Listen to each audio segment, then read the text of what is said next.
Buhay! Welcome back to our channel!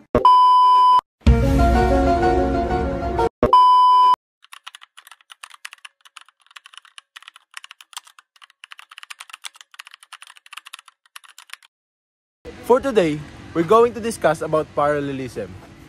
Denise, what is parallelism? Sir! Ano? Ano nga yung tanong mo? What is your question? What is parallelism? Okay, so in writing, parallelism means using the same kind of phrase or structure so the sentence sounds smooth and balanced. And in conclusion, parallelism enhances clarity, balance, and rhythm. So the sentence is well managed and it looks like a parallel line which is even and straight.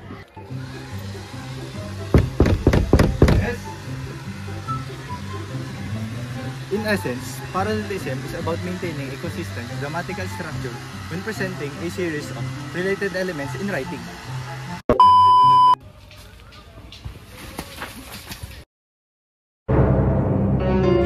Let us have our first example. Roll BTR. Pre, alam mo ba, I love to read, cooking, and sketching. Huh? What do you mean? Sorry, my man. I love to read, to cook, and to sketch. Now that we have our first example, let us dive deeper and know what are the rules in parallelism. Rule number 1. Use the same syntactic words in a list. When you a list, they should match in a structure.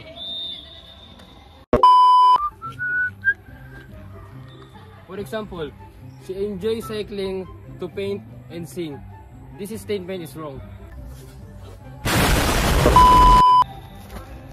She enjoys cycling, painting, and singing. Ayan, tama na. Rule number 2. Get the same structure when listing points.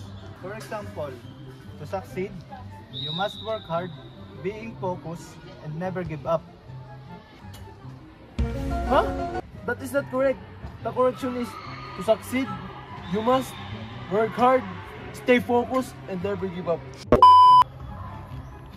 Rule number 3. Keep verbs in the same form while listing actions. This statement is wrong. Asher likes to run, swimming, and ride a bike. Let us correct that statement. Asher likes running, swimming, and riding a bike. Rule number 4. Use the same structure when comparing and contrasting. For example, I admire you. You're not only smart, but also works hard.